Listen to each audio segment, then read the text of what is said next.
အားလုံးပဲမင်္ဂလာပါရှင်ဖြူဖြူ channel မှာကြိုဆိုလိုက်ပါရရှင်ဇလန်းလေးမစခင်ညီမရဲ့ channel လေးကို like and subscribe လေးလုပ်ပြီးခေါင်းလောင်းလေးနှိပ်ပေးဖို့မေတ္တာရက်ခံပါရရှင်ဒီနေ့ဖတ်ပြမှာတော့စာရေးဆရာမဂျူလီယာမြင့်သိန်းရေးသားထားတဲ့အပုလေးအပိုင်းလေးကိုဖတ်ပြမှာပါရှင်စာဖတ်သူကတော့ကျမဖြူဖြူပါရှင်မိုးသူရိန်နဲ့နွယ်မဒီတို့တွေ့ဆုံခြင်းအစငါတို့ကကွန်ပျူတာတက္ကသိုလ်စက္ကန့်ကြီးမှာစတွေ့တယ်ပဲဆိုပါစို့သူ့ပပနဲ့မမားကငါမိဘတွေရဲ့ business partner သဘောမျိုးပေါ့လေငါနဲ့ဒါလင်တို့စတွေ့ပြီးတငယ်ချင်းဖြစ်တဲ့အထိမိဘတွေရဲ့ပတ်သက်မှုကိုမသိကြရသေးဘူးကျောင်းက project တွေစုလုပ်ဖို့အတွက်ငါအိမ်ကိုရောက်လာတတ်ကြတဲ့တငယ်ချင်းတွေထဲမှာမိုးသူရိန်လည်းအပါဝင်ပေါ့ဟာငါတငယ်ချင်းတွေနဲ့ဆိုတရင်တနည်းစိတ်ဝင်တစားစကားလက်ဆောင်ပြောလေးရှိတဲ့မေမေကသူ့ကိုဟိုဟိုတီတီမေးမြန်းတော့မှမိုးသူရိန်မိဘတွေဟာမေမေတို့ရဲ့ business partner တွေလို့ဆက်ဆက်မိသွားကြရောအဲ့ဒီမှာပဲရုပ်ရှင်တွေကလို့မိဘအချင်းချင်းဝမ်းသာအားရဆက်သွယ်ပြောဆိုပြီးတားရီသမီးရေးစီစဉ်ကြတာပေါ့မိဘတွေစီစဉ်ပေးတယ်ဆိုပေမဲ့သူနဲ့ငါကအရင်ကတည်းကလည်းစိတ်တူကိုယ်တူရှိခဲ့ကြတယ်တယောက်စကားဟားလိုက်တာနဲ့နောက်တစ်ယောက်ကဘာဆိုတာကိုအလိုလိုနားလည်ပြီးသားဘွဲမရခင်ကာလတည်းကငါတို့မိဘတွေရဲ့လုပ်ငန်းထဲမှာအတူတူလေးလာအလုပ်လုပ်ခဲ့ကြရတယ်နှစ်ဖက်မိဘတွေက training ပေးထားတဲ့သဘောပေါ့ဒီလိုအခြေအနေကြောင့်နဲ့သူနဲ့ပတ်သက်သမျှကိုဦးမချီကားမကြံငါအကုန်သိနေခဲ့တယ်လို့ထင်ခဲ့မိတာသူ့ငယ်ဘဝကဒီလိုကိစ္စတွေကိုတော့ငါဘာတခုမှမသိခဲ့ရဘူးခေခေရဲ့ဒါပေမဲ့နင်တို့လင်များဘဝတတရရနဲ့အိမ်အောင်ရေးအဆင်ပြေကြတယ်မဟုတ်လားနွယ်တယောက်နဲ့တယောက်ချစ်ကြပါတယ်ဒါပေမဲ့အိမ်အောင်တက်တန်းတစ်လျှောက်မှာအလုတ်ထဲမှာပဲစိတ်နစ်ထားကြတော့ตายရတဲ့အထဲမပါဘူးလို့ပဲပြောရမလားသူ romantic center တော့ငါမကြုံရဘူးနွေမတိအတွေ့တဲ့ခင်မွန်းတယ်ကသူမအပေါ် romantic မဆန်ခဲ့တာဟာတစ်ချိန်ကသူ့အချစ်ဦးခရစ်စတီးနားကြောင့်များလားဟုဇနိုးစနောက်ဖြစ်မိသွားသည်အိမ်အောင်ရေးတာယာမှုဆိုတာဘလို့အချက်တွေနဲ့ပြည့်စုံနေရမှာပါလေနွေမတိတယောက်ခိခိနဲ့အချိန်ကြာမြင့်စွာဖုံးပြောနေရင်ခင်မွန်းတယ်ဤအတိတ်ဆက်ကြောင်းအတိုင်းစီးမျောနေခဲ့ရမှာလက်ရှိပြစ္ဆုတ်ပံအချိန်သို့အာယုံပြန်ကပ်လာခဲ့သည်အလောက်ခန်းထဲမှခင်မွန်းတယ်ဤအော်ခေါ်တန်ကြားလိုက်ရသည်ချစ်ရေချစ်ကိုတကားမြင်မြန်လာဖွင့်ပေးပါအောင်ခေခေရေဖုံးချလိုက်အောင်မယ်ဟာငါယောက်ျားဘာဖြစ်လဲမသိဘူးအလန့်တကြားအော်ခေါ်နေလို့ဟုတ်လားကဲသွားပေးလိုက်အောင်မြင်မြန်ဒါပဲနော်ຫນွယ်ရေပြောလက်စဖုံးကိုဆိုဖာပေါ်ပြစ်ချခဲ့ပြီးအလုတ်ခမ်းဘက်သို့အပြေးလွှားရသည်တကားလက်ကင်ဘူးကိုအပြင်ကနေလှည့်ဖွင့်ကြည့်ပြီးနောက်သူမစိုးရင်တကြီးမေးမိသည်ဒါလီရေဘာဖြစ်တာလဲလမ်းလိုက်တာတကားကလည်းလှည့်ဖွင့်လို့မရဘူးခဏနေအောင်အခန်းတော့ပြေးယူလိုက်အောင်မယ်နော်တော့ရဲတွေတင်ထားသောဗီဒီယိုအတွင်းအခန်းတော်ကိုယူကာထိုအလုတ်အခန်းတကားကိုဖွင့်ရန်ကြိုးစားတော်လဲတော့တကားကလဲနေသည်တကားရွက်ကတစုံတရာကဖိပိတ်ထားတဲ့ကဲ့သို့လေးလံနေပြီးဖွင့်၍မရချေသူမကိုယ်တိုင်ပင်ခေါင်းနှပန်းကြီးလာကစိတ်ဖိစီးမှုလေးလံလာသည်နွယ်မတီးဘဝမှာထိုကဲ့သို့အဖြစ်ပြက်မျိုးတစ်ခါမျှပင်မကြုံဘူးခဲ့ပဲအခန်းထဲမှမိုးသူရိန်အတန်ကတုံရင်နေသည်တကားကိုအထက်ကနေဘလို့မှဖွင့်မရတော့ဘူးကိုအထက်ကနေချစ်ကိုအကျယ်ကြီးအော်ခေါ်နေရလဲမိနစ်20လောက်ရှိနေပြီကွာမကြားနိုင်လောက်အောင်ချစ်ရဘယ်တွေရောက်နေရလဲရှေ့အခန်းထဲကဆိုဖာပေါ်မှာထိုင်နေတာလေဒါလီရဲ့ချစ်လဲကြကြချင်းပြေးလာတာပဲဟာနေပါအောင်အခန်းတကားကဘာလို့ဖွင့်မရတာလဲဒါလင်တော့ပြင်းတဲ့သူထွက်ရှာမှရတော့မယ်အထက်ကဖွင့်မရတော့ဘူးဆိုတော့ဟာအိမ်ပြင်ထွက်မသွားနဲ့လေကိုမနေရတော့ဘူးခုတောင်အခန်းထဲမှာအသက်ရှူကျက်နေပြီဒါလင်ကိုအကျယ်ကြီးအော်ခေါ်နေရတဲ့ကပန်းနေစရာလိုဖြစ်နေတာကိုထိုင်ပြီးအလုံးလုံးနေတဲ့ကနောက်ကျောကြီးတင်းပြီးလက်တွေပါတဖြည်းဖြည်းလှုပ်မရတော့ဘူးမတက်ရက်လိုက်လို့မရဘူးနောက်ကနေကိုကိုဖိပြီးချုပ်ထားသလိုပဲအာယုံတွေလည်းတော်တော်နဲ့စုစည်းလို့မရဘူးအတင်းယုံကမတက်ထရက်ပြီးတတိထင်းရင်တကားနာထိရှောက်လာတာတကားလက်ကင်ဘူးကလည်းလုံးဝလှဲမရတော့သလိုဖွင့်လို့လည်းမရဘူးတုံရင်မောပန်းနေသည့်မိုးသူရိန်အတန်ကိုနားထောင်နေရင်အခန်းထဲမှာသူဘလောက်အားငယ်နေမလဲဟုစိတ်မကောင်းမိရမှဒေါသဘက်သို့ကူးပြောင်းကျင်လာသည်ငါတို့ကိုဘလို့မကောင်းဆိုးဝါးမျိုးကလာပြီးဒုက္ခပေးနေရတာလေဒါလင်ရင်စိတ်အေးထားတော့ချစ်ရဲ့မောင်ဝမ်းခွဲလေးကိုဖုံးဆက်ခေါ်လိုက်မယ်အသက်ကိုမှန်မှန်ရှူပြီးအာယုံတွေငြိမ်သက်အောင်လုပ်ကြည့်နော်ဆိုဖာပေါ်ပြစ်ချထားခဲ့သောဖုန်းလေးကိုအပြေးလွှားယူ၍ဖုန်းနံပါတ်တစ်ခုကိုအလောတကြီးနှိပ်လိုက်သည်စပိတ်ထားတယ်တဲ့ကွာနေအောင်ပတ်စရစ်ကိုလည်းဆက်ကြည့်အောင်မယ်ဆွေမျိုးထဲမှာနောက်ထပ်မောင်ဝမ်းခွဲပတ်စရစ်ကလည်းဖုံးမကင်ပြန်ပြီဘာတွေဖြစ်နေကြလဲသူမမိဘများကိုတော့ဖုံးမခေါ်လိုက်ခြင်းကိုရိုနာဗိုင်းရပ်စ်ဘေးအန္တရာယ်ရှိနေသောကပ်ဘေးကာလကြီးဖြစ်နေတာမို့လူကြီးသူမများကိုစိတ်ပူပန်တော့ကမပေးလို့ပဲ ကြံရမရဖြစ်နေမိရမှလက်တလောဖုံးပြောထားသောကောလောမှခေခေဤဖုန်းနံပါတ်ကိုပင်ပြန်နှိပ်မိလိုက်သည်ဟယ်လိုခေခေရီတငယ်ချင်းငါ့ကိုနေတစ်ခုလောက်ကူညီပေးမှရတော့မယ်နေအိမ်ကအဖော်တယောက်ယောက်နဲ့ငါ့အိမ်ဘက်ထွက်ခဲ့ပြီးလို့ရမလားဒီကာလကြီးမှာလူကိုယ်တိုင်အကူအညီခေါ်ရတာအားနာပေမဲ့ငါတို့အယောင်ဒုက္ခဖြစ်နေလို့ပါဟဲ့နေမြ мян လာပေးပါနော်ငါအမျိုးသားနဲ့အများဆုံးထွက်ခဲ့ပေးမယ်နေလိပ်စာအရင်ပြောလိုက်တွေးမှသာအကြောင်းရင်းကိုပြောပြတော့ကျေးဇူးပါဟဲ့ငါလိပ်စာကအမတ်ဘလောက်တန်လွင်လန်းဖြစ်နိုင်ရင်မြ мян လာခဲ့ပေးပါနော်တခါမှမပြောညံ့တတ်သောနွယ်မဒီတယောက်စိတ်အားငယ်တူဖြစ်မိသည်အလောက်ခန်းထဲမှသူမခင်မွန်းတဲ့အားမကောင်းဆိုးဝါပိုးဝင်ဖို့ကြိုးစားနေသည်ပဲလားအလောက်ခန်းတကားကိုအပြင်မှခက်ကြမ်းကြမ်းထုရရင်မေးလိုက်သည်ဒါလင်းအထဲမှာအဆင်ပြေရဲ့လားတကားလေးလှည့်ကြည့်ပါအောင်ဖွင့်မြသေးဦးချစ်ရေပုံမှန်လှည့်မရတာမျိုးမဟုတ်ဘူးတကားလက်ကင်ဘူးကလဲပေမဲ့တကားကိုဆွဲဖွင့်လို့မရသေးတာပုတ်အနှံ့ကြီးကလည်းရနေတယ်မြ мян ထွက်လို့ရရင်ကောင်းမယ်ချစ်ရဲ့ဒါလင်ထိတ်လန့်နေပြီဆိုတာသိကြသည်သူမဘာလို့ရမည်မသိတော့တက်တလောက်မတလောက်ဖြင့်ကြီးဆက်ထန်ဆူတောင်းရည်ရွမိသည်ဒါလင်စိတ်မပူနဲ့တော့ချစ်တငယ်ချင်းနဲ့သူ့အမျိုးသားကိုခေါ်ထားတယ်ဗဟန်းနာကလာနေပြီရောက်တော့မယ်စိတ်ကိုလျှော့ချပြီး breathe in breathe out မှန်လေးလုံတော့အထဲသို့လှမ်း၍အားပေးနေကသူမနဘေးနာရုတ်တရက်လေစီးချောင်းကြီးတစ်ခုတိုးဝေသွားပြီးကြက်သိမ်းမွေးကြီးများထလာသည်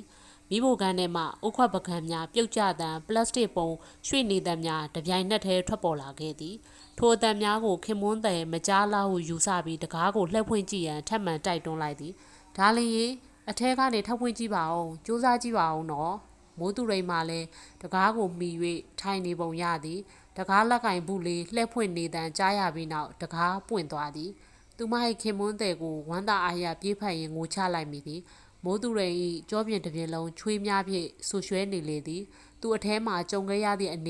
နေထားကိုဖြည်းဖြည်းချင်းရှင်းပြသည်ကိုအလုတ်စပွဲမှထိုင်ပြီးအလုံးလုံးနေတဲ့ကနောက်ကျောကတယောက်ယောက်စိုက်ကြည့်နေသလိုခံစားမိနေတာချစ်များလာရက်ကြည့်နေတာဆိုပြီးလှည့်ကြည့်လိုက်တော့လဲဘသူမှရှိမနေဘူးအလုတ်ထဲအာယုံရောက်ပြီးလုံနေရင်မိနစ်20ကြာလာတော့ကြောရိုးတွေတင်းပြီးလေးလံလာတယ်ဇကြောတွေလည်းတက်လာသလိုပဲတဖြည်းဖြည်းနဲ့အလုတ်ကိုအာယုံပြိုင်ဆက်လို့မရအောင်ခေါင်းထဲမှာရှုပ်ထွေးလာတယ်ကိုနားထဲမှာလည်းအတန်တွေစီစီညံ့ညံ့ကြားလာတယ်တတိထားပြီးစိတ်ကိုစူးစီးနေရင်အခန်းထဲကနေထွက်သွားဖို့မတ်တက်ရက်တော့ခြေထောက်တွေကပါခိုင်ပြီးမတ်တက်ထားရလို့မရတော့ဘူးလှုပ်လို့ကိုမရတာငါလေများဖြတ်သလားလို့တွေးပြီးအရန်ကြောက်သွားမိသေးတယ်တဖြည်းဖြည်းနဲ့နံရိုးတွေနားတွေအထိတင်းကျပ်လာပြီးအသက်ရှူပါမဝတော့ဘူးစိတ်အားတင်းပြီးအတင်းယုံထားပြမှမတ်တက်ရက်လမ်းလျှောက်လို့ရလာတယ်တကားနားလဲရောက်ရောတကားလက်ကင်ကလုံးဝကိုလှဲလို့မရတော့ဘူးတေချင်းစောနံရောချစ်ကိုအော်ခေါ်နေရင်းနဲ့ညှိဆွဆွပုတ်အပ်နေတဲ့အနံ့ကြီးတွေပါရလာတယ်တောင်လုံးနေသောကလေးတယောက်လိုစီကာပတ်ကုံပြောပြနေတာသူမခင်မုံမဟုတ်ပါလေစားမာနာကြီးပြီးစကားပြောတည်သောသူ့ကိုတော်ယုံလူရှိန်သွားတက်ခဲ့တာနွေမတိဖုန်းလေးမြည်လာတော့ခေခေပါရောက်လာပြီးဟူသောအသည့်ဖြင့်စိတ်သက်သာရတာသည်ဒါလျင်ခဏလေးချစ်ရဲ့တငယ်ချင်းခေခေတို့ပါခြံရှိရောက်လာပြီးသူ့ကိုချစ်ဘာလို့ရမှမသိလို့အကူကြီးတောင်းထားတာသူနဲ့တိုင်ပင်ပြီးဒီကိစ္စကိုရှင်းကြမယ်လေမိုးသူရိန်လည်းဘာမှပြောလို့စိမရှိလက်တလောအခြေအနေမှာသူတို့တယောက်တည်းကြိတ်ဖြည့်ရှင်းနေ၍အစင်မပြေမှန်းသူကောင်းကောင်းသဘောပေါက်နေပြီဖြစ်သည်ခြံတကားဖွင့်ပေးရန်ရီမို့ကိုဘယ်နာထားမိကြသည်မသိနွယ်မရီတို့နှစ်ယောက်သာပြရခတ်၍ရှာနေကြရသေးသည်ချစ်ရီလေကားအောက်ကစင်ပေါ်မှာကိုတင်ထားတာမေ့နေလို့နောက်ဖေးထမင်းစားခန်းထဲမှတကားကုတ်ချစ်နေတဲ့များကိုအိမ်ထဲမှမထွက်မီကြားလိုက်ရသည်သူမတို့လည်းဂယုတဆိုင်နားထောင်မနေအားတော့ပဲဧည့်သည်ကြိုရန်အိမ်တကားဝဆိုတာခတ်တုတ်တုတ်လေးလျှောက်ခဲ့ကြသည်သူတို့နဲ့တခါအပြင်လိုက်ထွက်သွားရင်ကောင်းမလားနွေမရီအိမ်ထဲတွင်တစက်ကလေးများမနေလိုပဲအကြံထုတ်နေမိသည်အပုလေးမိခင်ဒေါ်ရှုရင်ဤဘဝပုံရိပ်အပုလေးနှင့်သူမအမေဘဝတွင်အပုလေးအသိကျင်ခဲ့ဆုံးအရာမှာလူတွေအကြောင်းမဟုတ်အထီးတွေ့ခြင်းဆုံးကအလှပနှင့်ကြော်ကြားမှုတွေမဟုတ်လှပသောသိချင်းတရားကိုသာသိချင်းတရားရဲ့အလွန်နောင်ဘွားဆိုတာကိုအပုလေးမယုံကြည်အစင်မပြေမှုတွေပင်ပန်းနာကျင်မှုတွေရပ်တန့်ဖို့သူမအမေရွေးချယ်သွားခဲ့ဘူးသောသိချင်းတရားဆိုတာကအမှန်တကယ်လွတ်မြောက်ခြင်းလား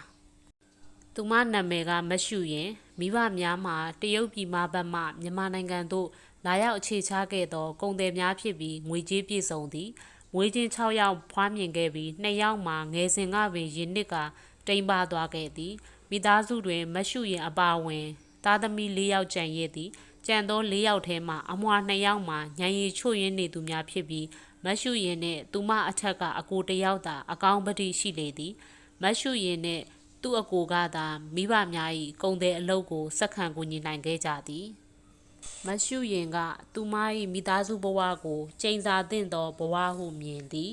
မနက်မိုးလင်းသည်နှင့်မိခင်ဖြစ်သူဒေါ်ကျင်မီနှင့်အတူစိတ်ကျမ်းမာရေးချို့ယွင်းနေသောအမွှာညီမ၏ဝေယဝိဆလုပ်ပေးရသည်တအိမ်သားလုံးစာချက်ပြုတ်ရသည်ဖခင်နှင့်အကိုဖြစ်သူတို့၏လုပ်ငန်းအတွက်စည်ရင်းပြုစုပေးရသည်အလုပ်သမားများနေ့စဉ်လောက်ခနှင့်လာသာရှင်းတို့ကိုတာဝန်ယူရသည်သူမဘဝကဆက်ရုပ်တရုပ်လိုတာယာမှုကင်းမဲ့သည်ခံစားချက်တွေတည်ဆုံးနေသည်သူမအသက်23နှစ်တွင်အပုလေးအဖေဦးချန်ရှိန်နှင့်အိမ်အောင်ကြခဲ့သည်ဦးချန်ရှိန်၌ပထမဇနီးသည်ရှိနေပြီဖြစ်၏မိမပွေရှုပ်သည့်ဦးချန်ရှိန်ကိုကြောက်ရသောပထမဇနီးမှာအိမ်မော်သို့ထပ်မံခေါ်တင်လာခဲ့သောဘိုက်တလုံးဖြင့်မရှုရင်အားမကြေမလက်ခံပေးရလေသည်မရှုရင်ကရုပ်ရည်အားဖြင့်ရက်ကျွမ်းရည်ကျိုးအဆင့်တောင်မရှိခဲ့ရှာပေပထမဇနီးမှာသူယောက်ျားဇလန်းရှုပ်ထားသောအရွယ်ပေါင်းစုံအမျိုးသမီးများထဲမှမရှုရင်ကဲ့သို့ရုပ်ရည်မရှိထုံထုံထိုင်းထိုင်းမိန်းကလေးကိုဘာကြောင့်အတီတကျလက်ထက်ယူကအိမ်ပေါ်ခေါ်တင်လာသည်ကိုနားမလည်နိုင်ကြ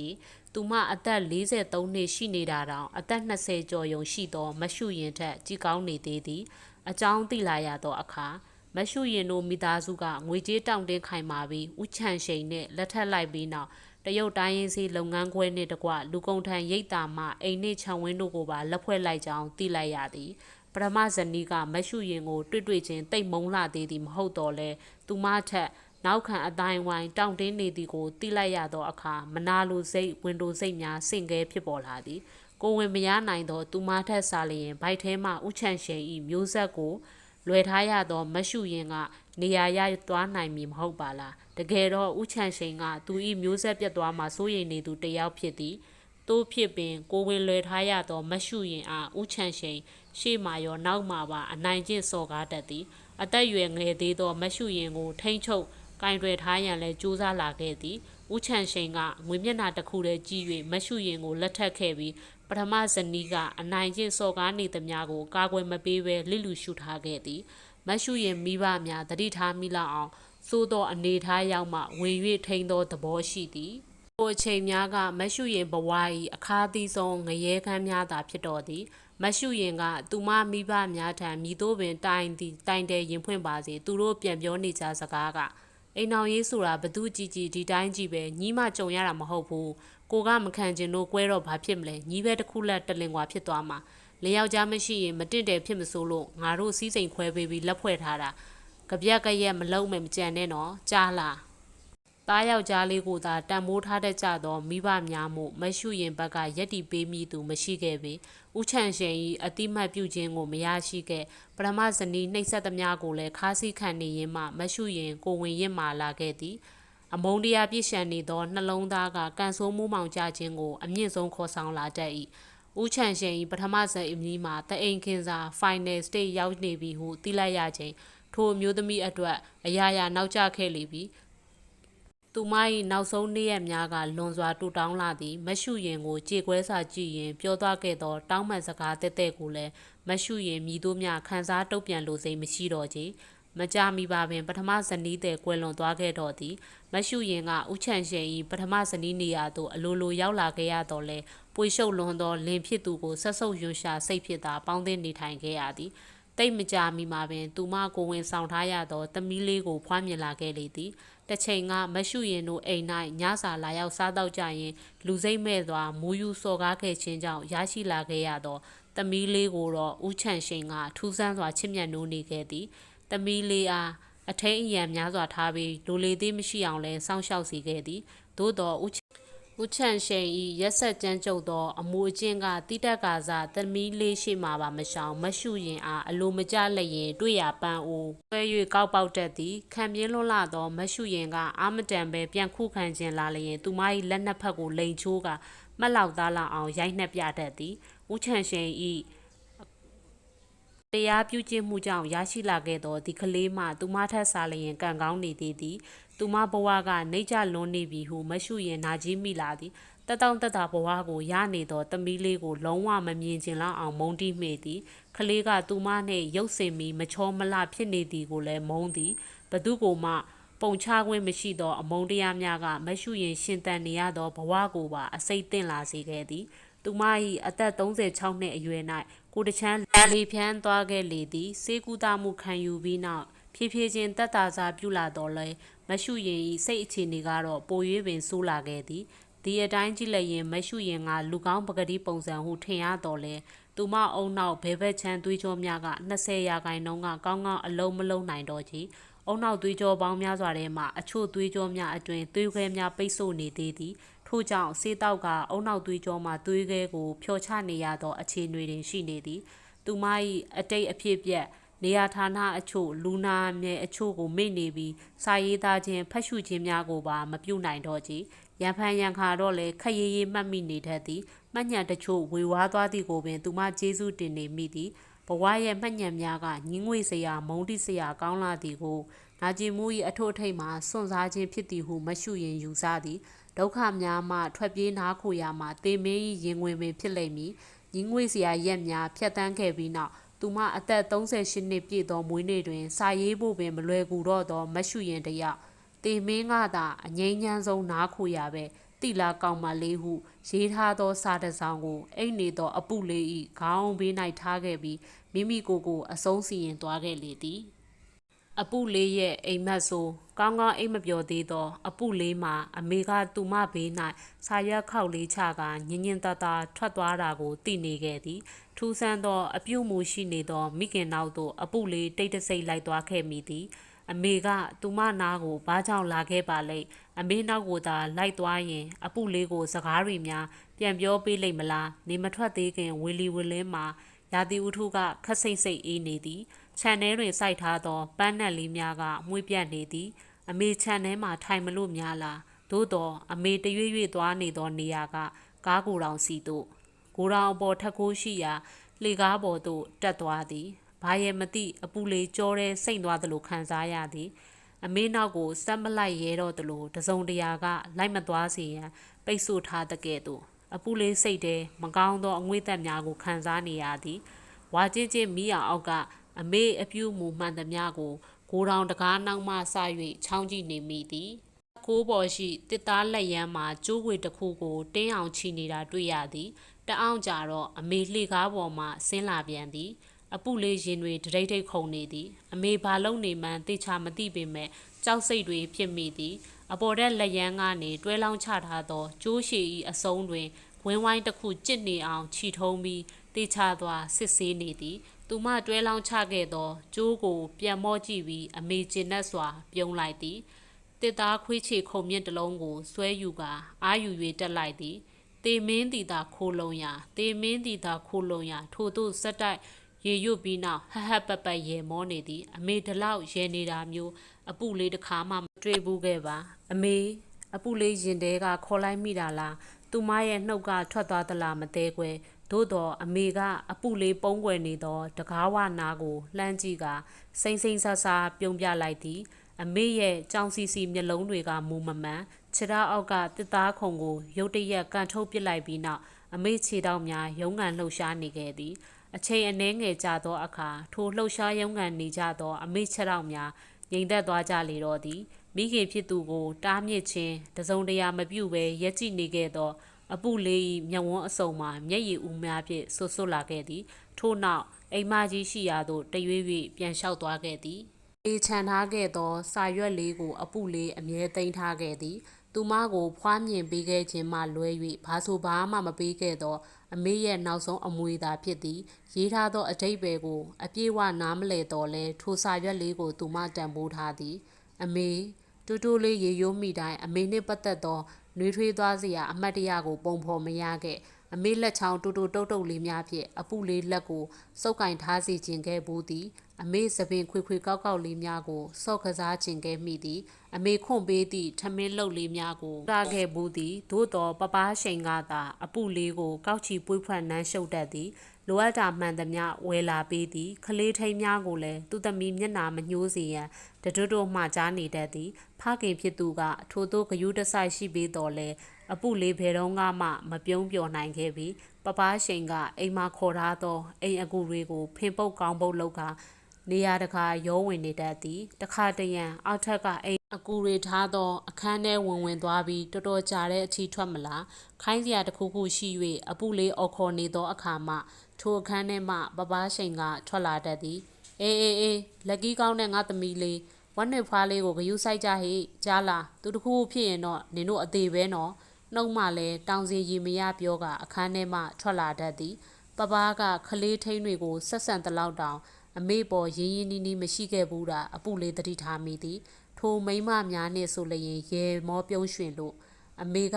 ဒီကဘာကြီးတဲကတနေရမှာတောင်မရှိတော့ဘူးလားအပူလေးခြံထဲကဂျမ်းလေးကိုလွှဲရင်းစဉ်းစားနေပြီသည်အမေသက်ရှိထင်ရှားရှိခြင်းမရှိခြင်းကပြင်ပကဘာမှာထူးခြားမသွားခဲ့တော့လေအပူလေးရင်ထဲကအမေနာအနီးကနေခြင်းခဲ့တော့မျောလင်းချက်လေးချုပ်ငိမ့်သွားခဲ့ရသည်အပိုင်းလေးကိုဒီမှာပဲစက်သိမ်းခွင့်ပြုပါရှင်နောက်နေ့အပိုင်းသစ်များကိုဆက်လက်ဖတ်ပြပေးသွားမှာပဲရှင်အားလုံးကိုကျေးဇူးအထူးပဲတင်ရှိပါတယ်ရှင်